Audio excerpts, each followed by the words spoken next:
Hello there, welcome back to the booth here at Pro Tour 25th anniversary. I'm Marshall Sutcliffe, that's Simon Gertzen, and we're bringing you coverage here in round number 6. Just 2 more rounds to go today, 6 and then 7. A little different for those of you who follow along at home for a normal Pro Tour, since this is a team event.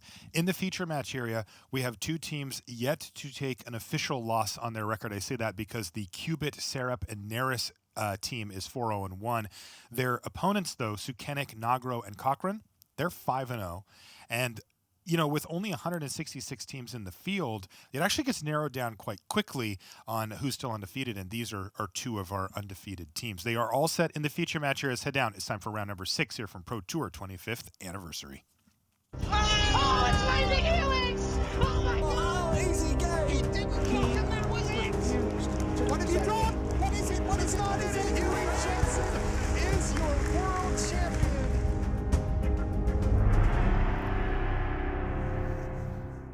Hello and welcome back to coverage here at Pro Tour 25th anniversary. I'm Marshall Sutcliffe. I'm in the booth with Simon Gertz, and we're ready for round 6 action where we have 2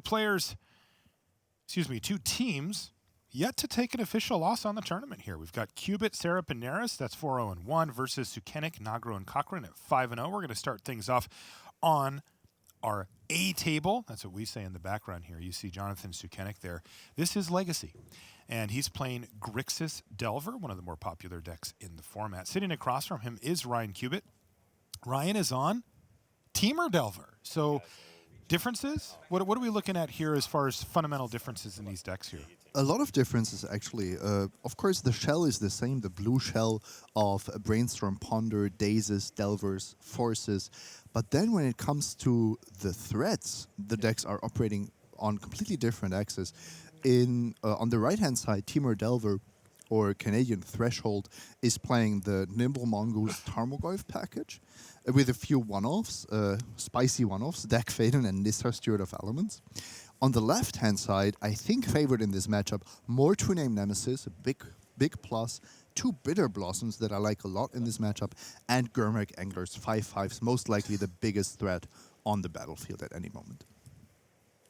Boy, 3 True-Name Nemesis versus just 1 on the other side. Card extraordinarily difficult to deal with once it hits the battlefield. Curious to see how that ends up.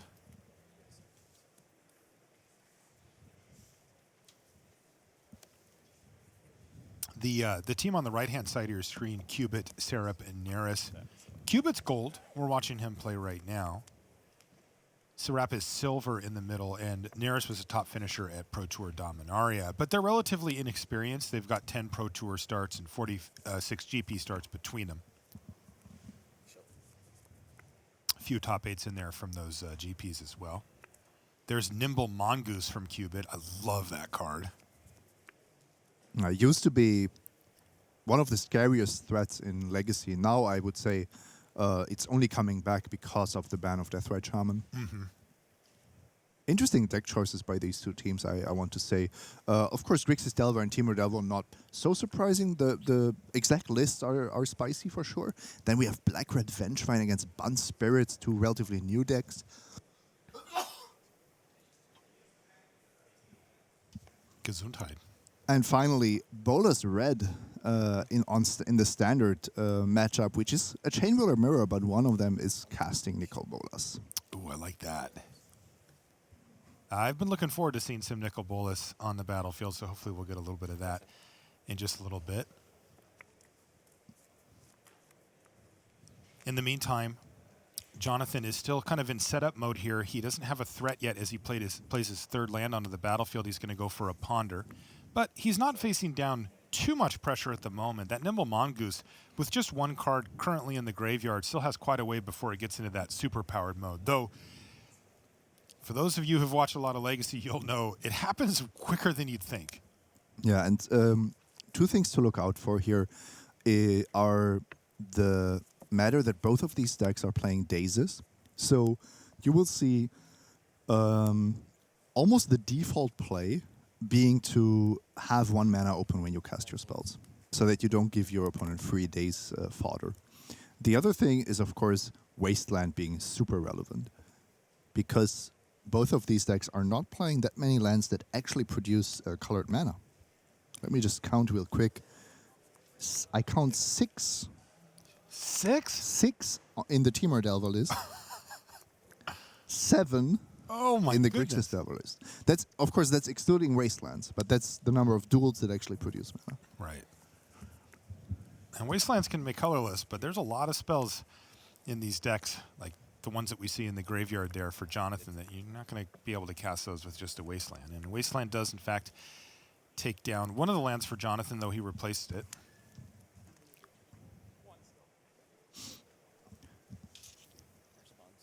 There was a time in Legacy where this matchup was so dominant that players would Wasteland one of the dual lands and then Surgical Extraction it.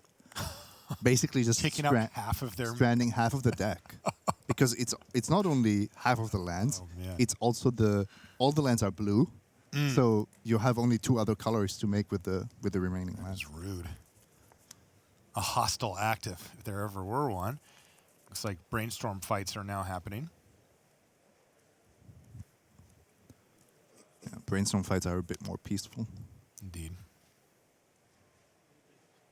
More like Cold War. It's kind of a show of force, isn't it? Saber rattling from both sides, but...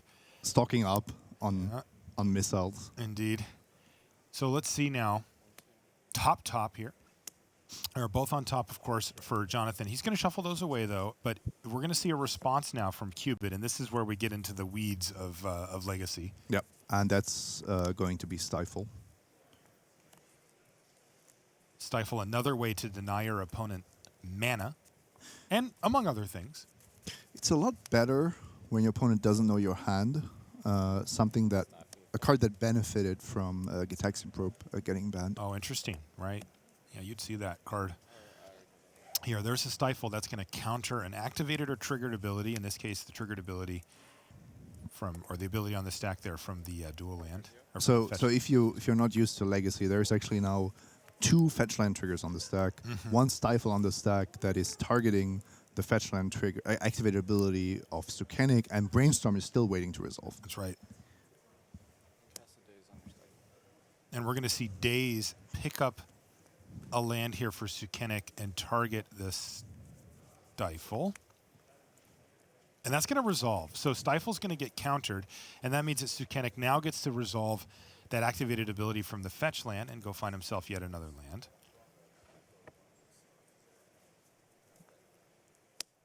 And you can see that it's actually not about the total amount of lands on the battlefield. Sukenik is fine to operate with 2 lands, but he has to have access to both to have mana, and he needs 3 for Trinity Nemesis. I think one of the key cards in this matchup. That's right.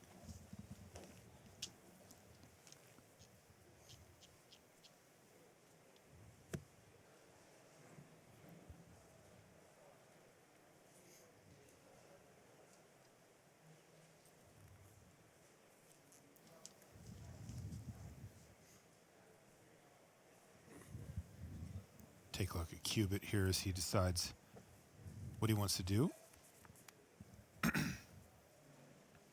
his Brainstorm. Puts those 2 cards back on top.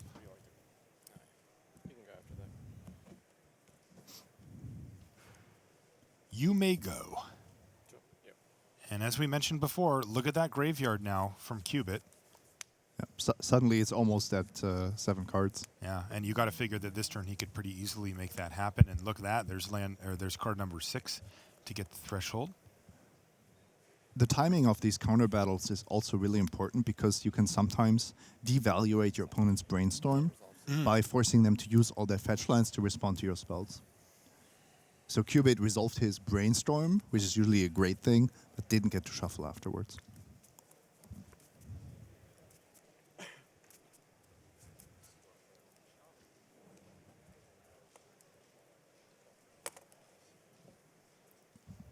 So fetch land there is card number 6 in the graveyard, and he's going to go for Lightning Bolt just upstairs. And once that resolved, Nimble Mongoose is good to go. So that's 6 damage that Sukenik takes this turn, and now Cubit has this very difficult to interact with Nimble Mongoose. It now has Shroud.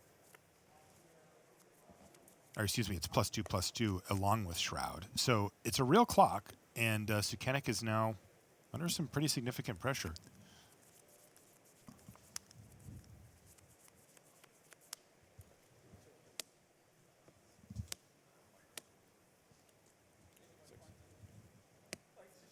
Now, both players taking advantage of their graveyards here. For Nimble Mongoose, it's I want to get +2/+2 thanks to Threshold. But for Gurmag Angler, it's I can now come onto the battlefield thanks to Delve. And both players are, leveraging the fact that their decks are very good at filling the graveyard quickly in different ways.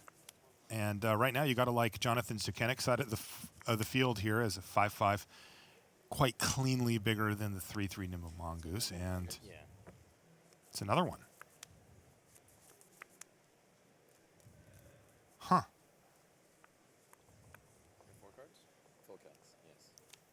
This might be a weird kind of standoff where the two mongooses hold off the Delver. Not the Delver. Are you sure it's not Angler? Mongoose? Oh, you're the expert on that. You speak We better should get English than I do. Luis in the booth. Yeah. He knows what it is. You know what the plural of mongoose is. He would know. Okay, he's got a Tarmogoyf in there too, so a significant amount of beef on the other side. Oh, I spoke too soon. There's a Force of Will from Sukenik. And that Tarmogoyf is not going to resolve. Expect to see a lot less Force of Wills after sideboarding. You really don't want to 2-for-1 yourself in such a resource-intensive battle. But of course, in game one, you have them, and you're going to make use of them. And also, there's not one specific card, right, that you just must counter from the other side. I mean, sure, there's cards like True Name Nemesis. But normally when you play Force of Will, you're willing to take on the burden of a 2-for-1 because it usually means I'm not losing the game. Exactly, and that Like Daze on the spot. wasn't really doing anything. Right. We are beyond this point where Dazes and Stifles are super impactful.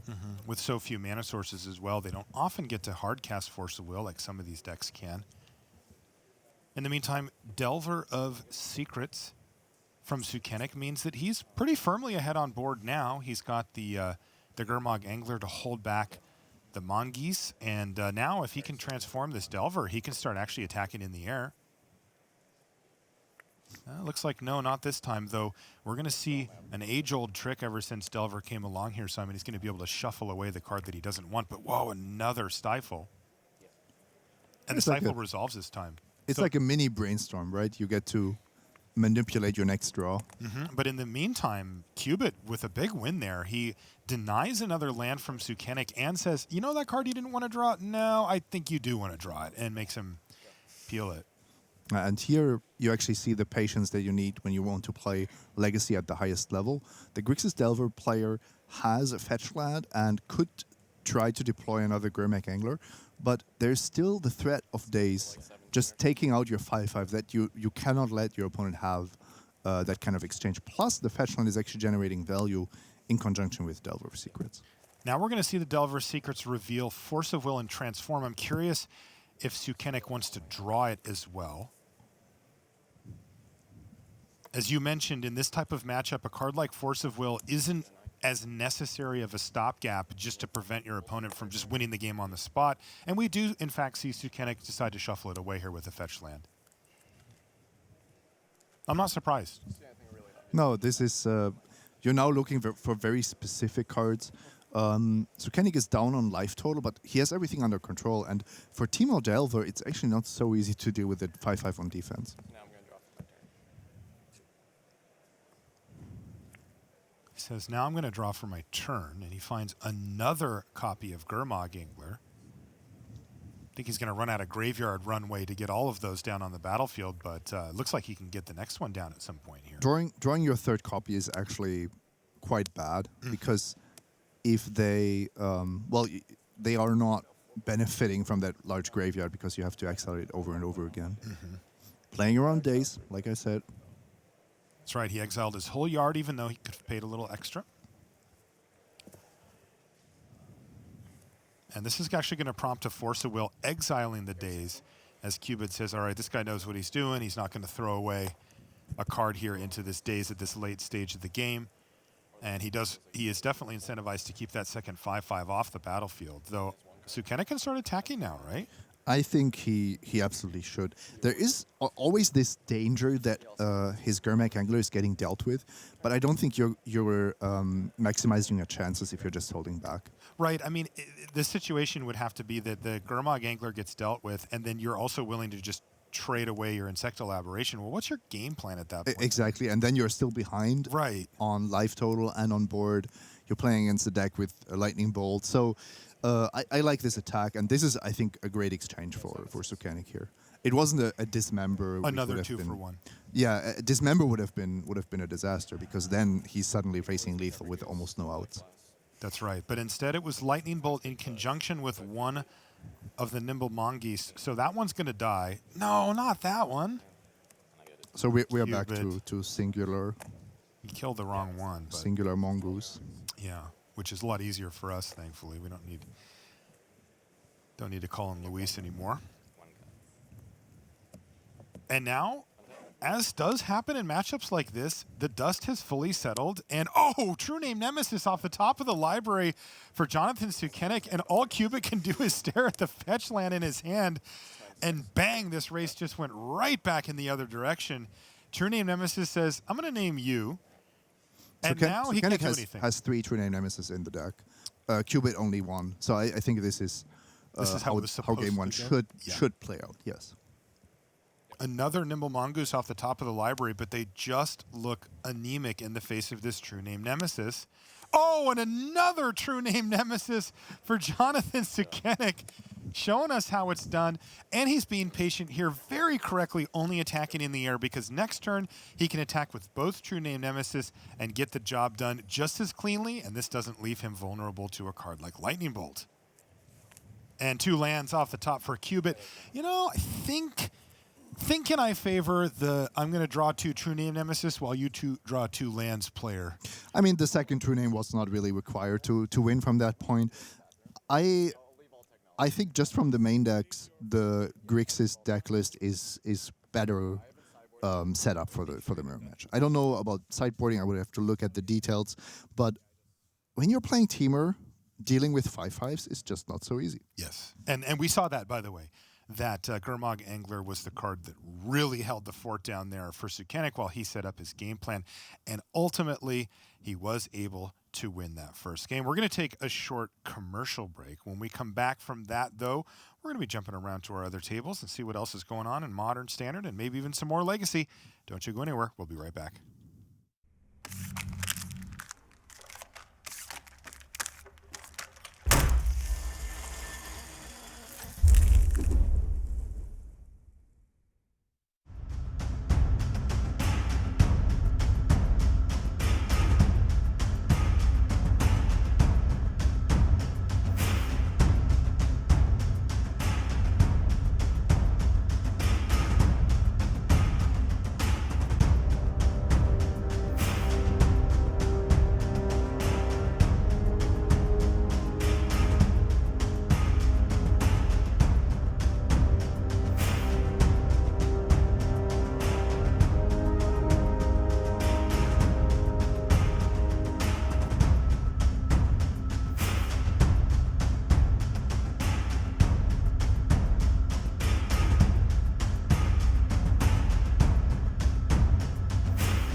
And welcome back to the feature match area here at Pro Tour 25th anniversary. I'm Marshall Sutcliffe in the booth with Simon Gertzen.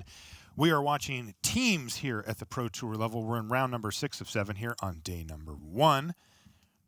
And it looks like we're going to jump into our middle table. That is our modern table where we have Jacob Nagro. He's playing against Carl Sarap. And, it sounds like we've actually got a quick update from our floor reporter, Tim Willoughby. Tim, what do you got? Thank you, Marshall. Yeah, I just wanted to let you know a little bit about how Game 1 went in this matchup because it was one of the more electric games of Magic I've seen so far today. Turn 1 itself didn't look too exciting. Nagro just starting off with a Greater Gargadon on the other side of things, a Mausoleum Wanderer for Sarap. But then we had turn 2. So that was Stitcher's Supplier, milling Bridge from Below, Bloodghast, a Vengevine. Then there was a land to get the Bloodghast back, sacrifice the Bloodghast to get rid of some counters on that Gargadon, make some zombies, get back the Bloodghast again with the fact that fetch land got a land into play, another copy of Stitcher's Supplier, getting a Vengevine into play. By the end of turn 2, there were about 4 or 5 zombies in play, a Bloodghast on 5 counters, alongside a Vengevine, plus more Vengevines in the graveyard. The game didn't go much past turn 3. Wow, that's a heck of a game. Hopefully we'll get some fireworks like that. It does look like we're set up, though, on the modern table here. We've got the Vengevine deck that Tim was talking about and Bant Spirits for Carl Sarap on the other side. Going to be rattling some chains here, Simon? Yeah, I don't know if that is really the deck to beat in Modern, because you could just be playing humans instead if you want a multicolored aggro deck. But it has a similar disruptive potential. But look at Is this real? Is this look at happening this right now? matchup. I mean, So he got a Bridge from Below in the graveyard and then just basically sacrificed 3 free creatures, they're double X creatures, just dead to make 3 zombies, and he's got 6 power? and if he had a Vengevine, it would have also been triggered. Oh my gosh. Wow, that is one way to do it. This deck looks like it's the real deal. Is it better than Hollow One? That's an interesting question. Because they're so similar, right? They kind of these faithless looting, non-dredge, graveyard combo decks. Boy, it's got some tricks up its sleeve, I'll tell you that. And poor Sarap says, rest in peace, I guess. And he's already facing down 6 power. Bushwhacker, take 11. Rest in peace, that. He did get a mountain. Oh, Simon.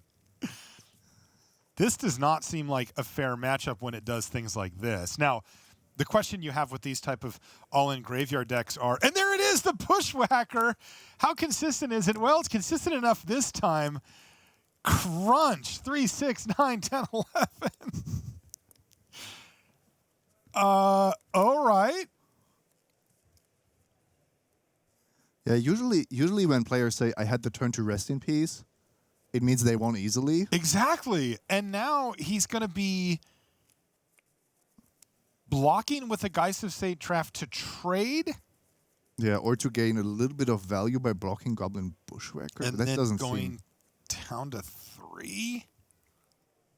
Look at his face. He is like, how in the world? I had turn 2 rest in peace against a graveyard deck, and I am just dead here. 6 power on turn 1. I like it, Sarap. Go for the value block. Keep that Geist alive. 2 for 1 there. There you go.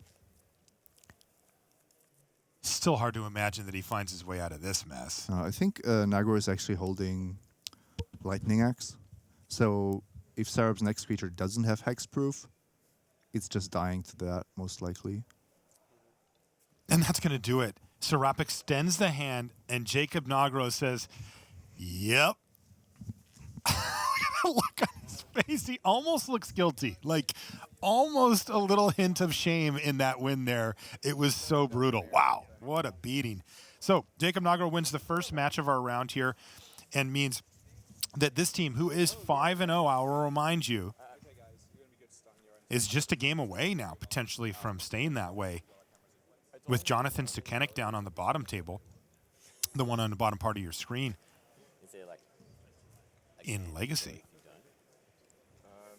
I don't know. I haven't really decided.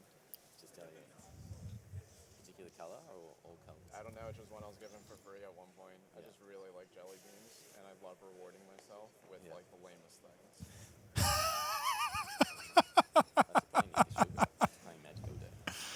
We're learning a lot about Jonathan Sukenik here. It's a good prize. You hear what he said? I love jelly beans, and I like rewarding myself with the lamest things. Well, to I each guess their he own. earned a jelly bean for that victory. That's good. You're conditioning yourself You're on. to become a competitive Magic player. Earning those jelly beans one at a time. So looking at the sideboard, I think that we will see Diabolic Edict as a really nice way to deal with Nimble Mongoose, Tarmogoyf, and True Name Nemesis. There was a tech card when Leovold was everywhere, 4-color Leovold. Now it's still very, very good against those creature. It's also an impressive bottle. It really was. That deck's gone, right? The Leovold Effectively deck? gone. 4-color Leovold, also called Check Pile. It's still there. It just looks very different because it doesn't have Leovold anymore. It also doesn't have green anymore. So when we're now talking about Grixis Control being the tier 1 deck of Legacy, that used to be 4-color Leovold. I see.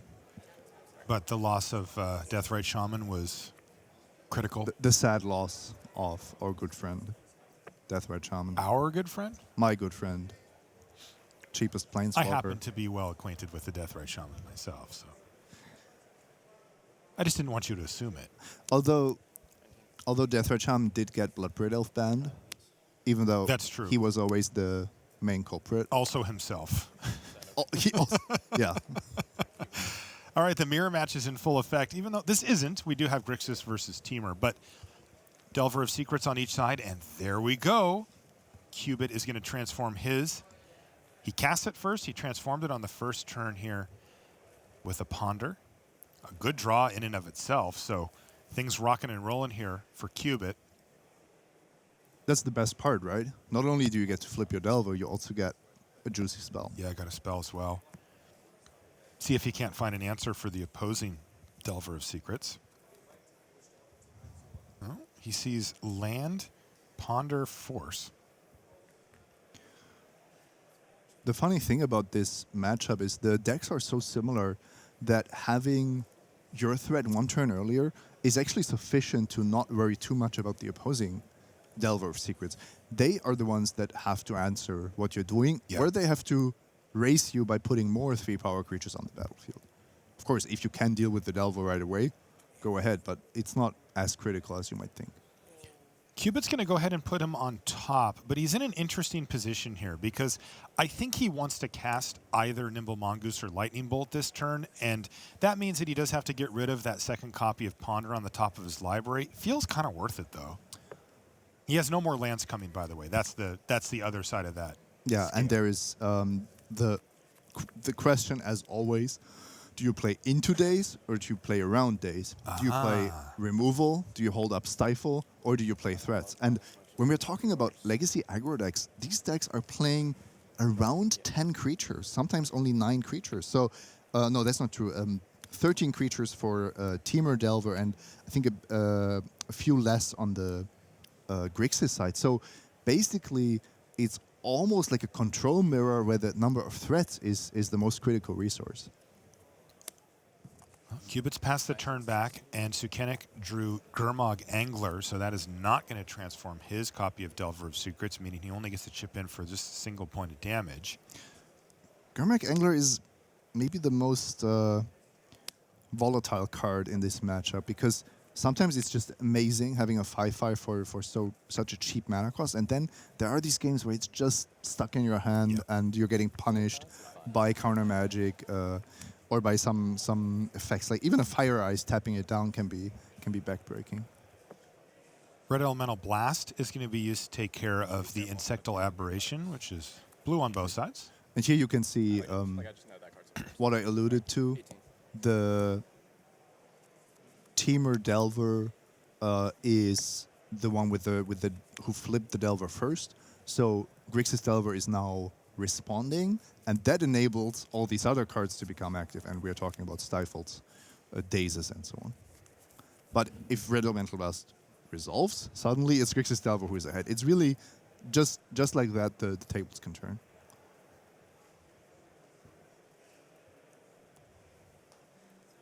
So it looks like we may have a fight on our hands. Cubit is going to brainstorm in response, though he did have to shuffle, so he's not going to know what these top cards are. He sees True Name Force. That might have been what he's thinking for, and also a Daze, though we do see that Sukenik kind of perpetually respecting the Daze. Seems that every time he puts a spell on the stack, he's got 1 extra mana. If you can afford to, yeah. Not always the case. Are we going to see Force of Will here, though, on this Red Elemental Blast? Well, if you leave in your Force of Wills, Like, kind of what else are you? Exactly. I guess True Name is the... I think that's the reason for keeping them in. Because you know that Bitter Blossoms and True Name Nemesis are the trump cards in the matchup. But I would still not hesitate to stay ahead here with that kind of removals. Maybe exile that Daze if Jonathan's going to play around it that much anyway. No. 0-17. Stifle instead.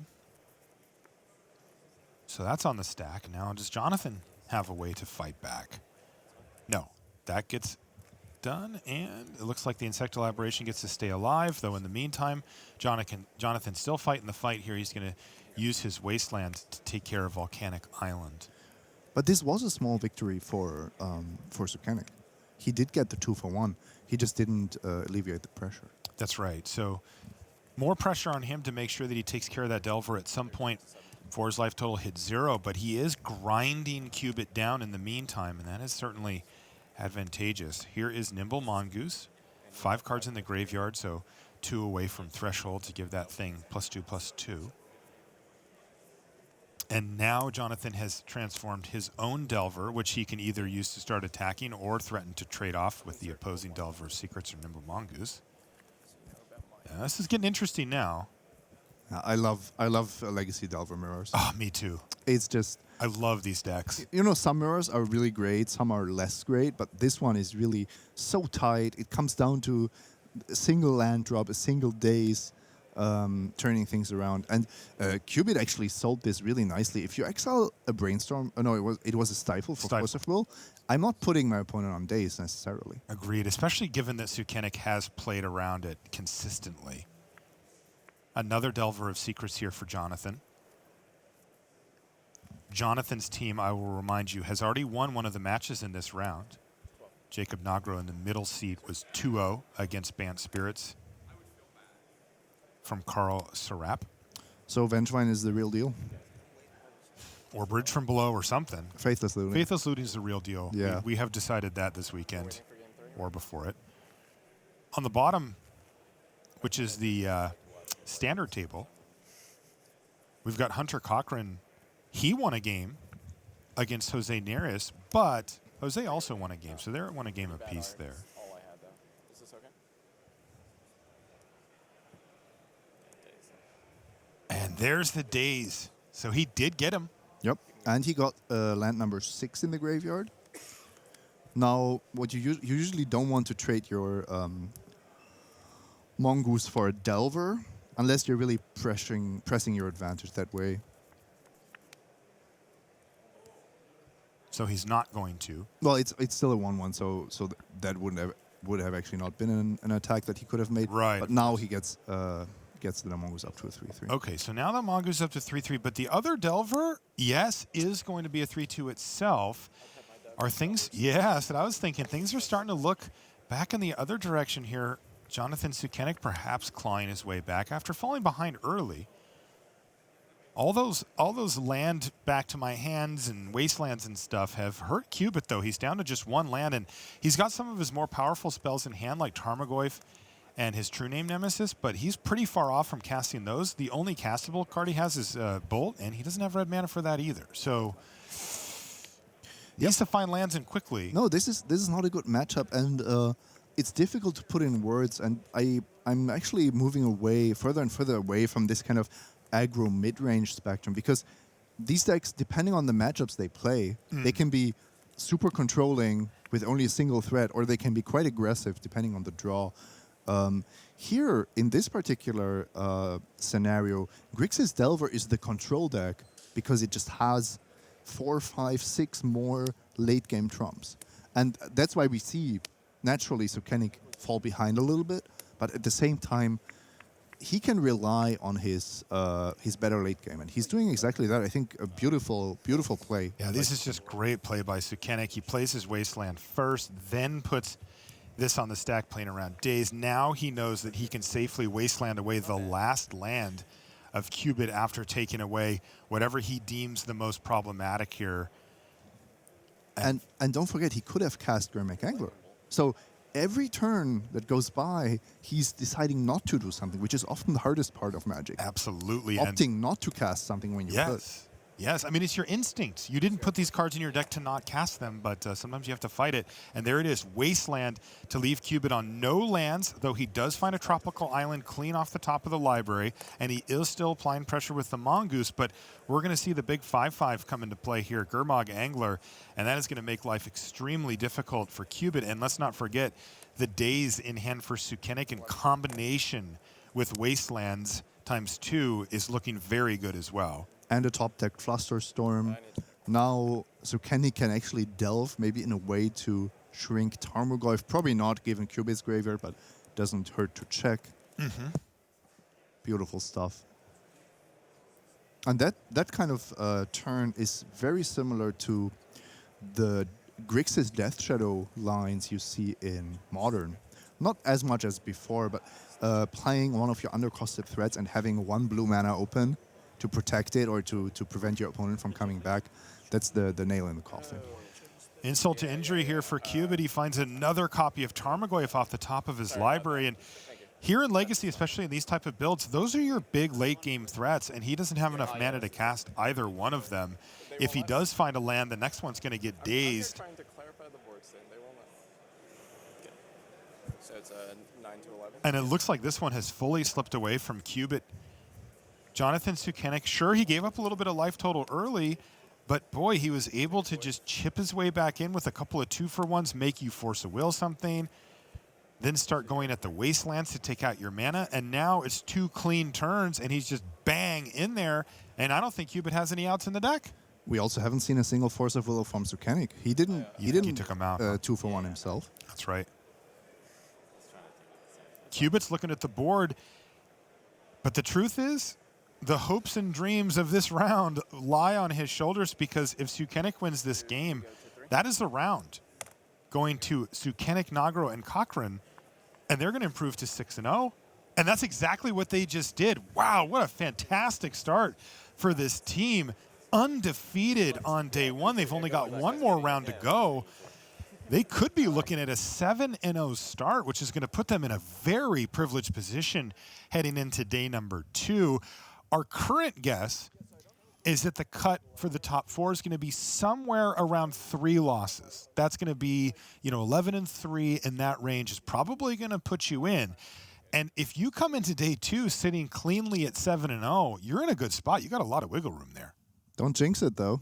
Nothing is safe They're at not, the Pro Tour. and they're not there yet either, because we're only done with 6 rounds of our team format here at Pro Tour 25th anniversary. But of course, we have a lot more to bring you today. One more round, Silver Showcase a little bit later on. We're going to take a short break. Don't you go anywhere.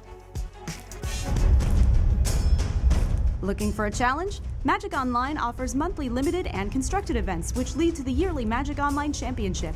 Download Magic Online at mtgo.com and start earning the points you need to enter.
Hello everyone, welcome back to the news desk. We're heading towards the back end of round number 6. That means there's only one more round to go today in the Pro Tour, but that still means we've got a ton of Magic to show because of course it's the Silver Showcase after that. All the quarterfinals will happen at the conclusion of round 7. And that means you've got the likes of a Maz and Stanislav Sivka. You've got multiple Magic Hall of Famers going at it, and that's all coming your way in just a little bit. But first, before we get into stuff here at the desk, Brian David Marshall is down on the floor.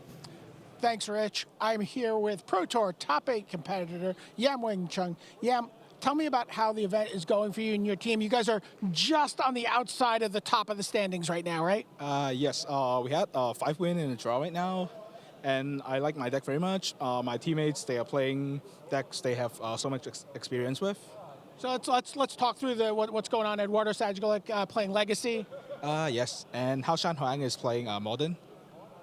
And so that means you're playing Standard, which must mean you're playing Hazoret, right? Not really.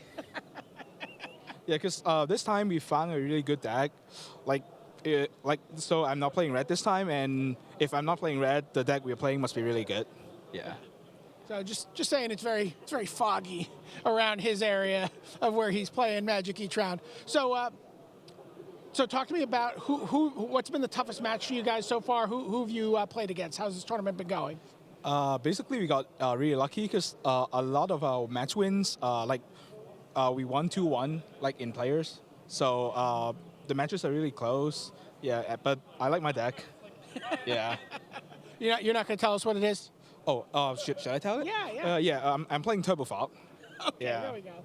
So taking a lot of turns, negating a lot of attack steps. And the thing that's really interesting to me about this deck, playing a lot of Planeswalkers, a couple that we haven't really seen before, a lot of, or at least one that we haven't seen a lot of. Yes. Nissa? Yeah, because we found out Nissa is pretty good, especially with a fog. You can go through many cards. It helps your game plan. Eventually, you can go infinite with the Nexus of Fate, and it's a good finisher for the deck. Awesome. Well, hopefully we get to see that in action sometime soon. Yeah, good luck the rest of the way. You guys are technically undefeated, although not a perfect record here at Pro Tour 25th anniversary. Thanks so much, BDM. Well, there are a lot of players who are up and coming in the game. For example, Quinn Kiefer, who is here playing at his first Pro Tour at 13 years old this weekend. Well, what advice do our most seasoned pros have for these players that might be the future of the game? Let's find out.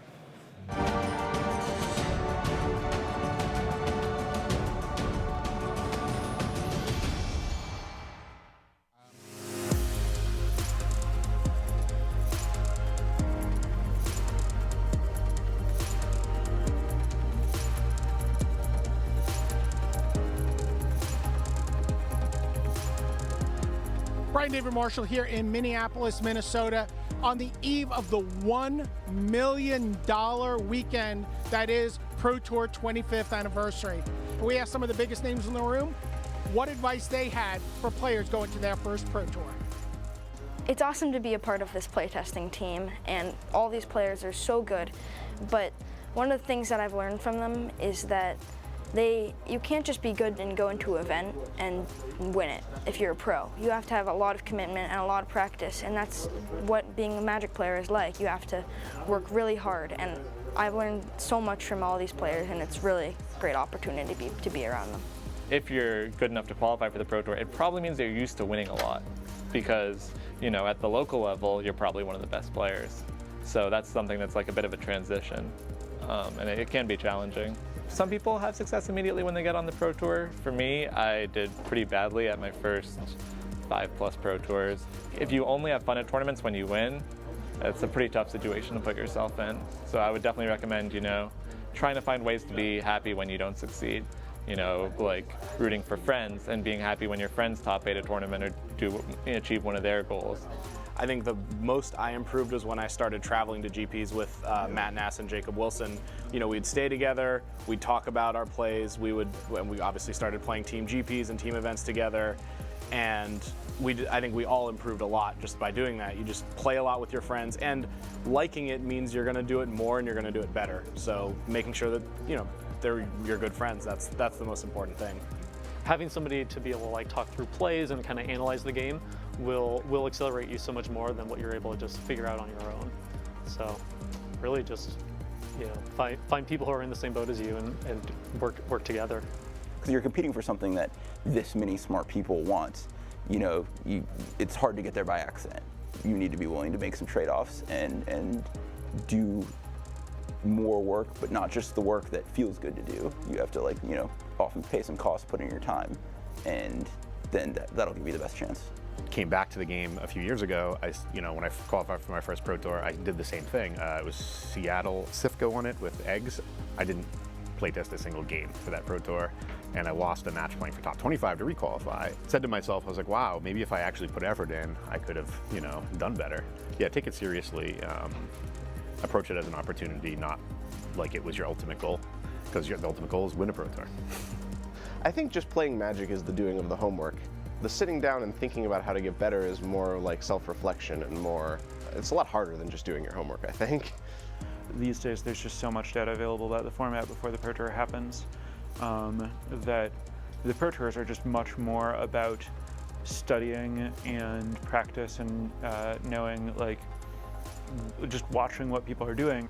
I think nowadays, an advice is specific to this point in time, don't try to be too different. Don't try to be too fancy. I think this is something that we fall prey to a lot of the time, and it's much easier for us than for people who are just starting. We have, 15 people testing in this room for a week, and we're trying to find something new. But if you're just one person or a team of 2 or 4, don't do that. It's very unlikely that it will work nowadays. It almost never works for us.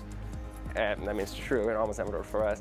And you're better off just choosing a deck that you think is going to be well positioned and just testing that deck over and over and over and becoming a very good player with a very good version of that deck. And you just forget about trying to break the format, forget about trying to come up with something new. This is not what the PT is about anymore. Understand that you're just not at that much of a disadvantage no matter what your situation is if you just look online and see what people are doing and prepare for that.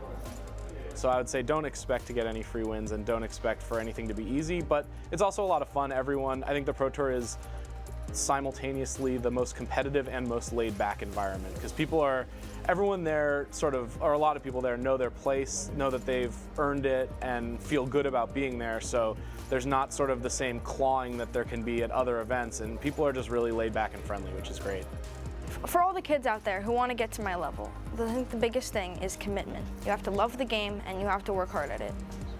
I'm only 13, but I've been playing Magic for half my life, so I would say that's commitment. And I think that's what you need to get to be at the competitive level that I am.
Hi there, welcome back to the News Desk. Maria and Rich hanging out with you, and we've got some results down from the floor. I've got an update on Team Ultimate Guard. The Peach Garden Oath, that is Turtenwald, Duke, and Jensen, currently sitting at 3-3. And Cuneo, Finkel, and Rietzel are currently sitting at 4-2 for Team Ultimate Guard. Now, in a sense, none of that matters because they're so far ahead. All that matters is anyone else, at least 2 other teams, making enormous runs, right? So that's the first thing to say. But the other thing to say is that as a combination, the 6 utter powerhouse runaway leaders are a combined 1/500, 7-5 between them. That is not where you would expect them to be, Paul, coming into the last couple of rounds. Right. But the thing is, at the end of the day, we have many of the best teams in the world all going at it. So, 7-5, you'd expect them to be maybe slightly better, but it's still a totally reasonable record, and it's not too surprising given just the field here. Right. So no disaster, but no stellar runaway for either of those. Now, in second place, compare and contrast, this is the team that I think plenty of people thought might fall away, might struggle here at the back end of the season. Harry Yuya Latin, but Carvalho, Saporito, and Ramel, 5-1, thank you very much. Lucas Esperberto, Luis Salvato, Sebastian Pozzo, 5-1, thank you very much. And of the top teams, they are the team that is absolutely taking names, cleaning house, wherever you want to put it. These people are not getting beaten, and that is a big deal. 2 5-1s, again, versus 4-2, 3-3 for the leaders. That's huge. Yeah, definitely. The thing, as long as Ultimate Guard is just a few matches above 500, it's going to be highly likely that they make it. But going off with the start that Haruya Latin went with, I mean, now they're firmly in second place. So now it's like there's a lot of other teams trying to look to see if they can beat second place because, Ultimate Guard's at least holding steady, right? They're as long as they just kind of sit with the 500, maybe a few games over 500, they're still going to be fine.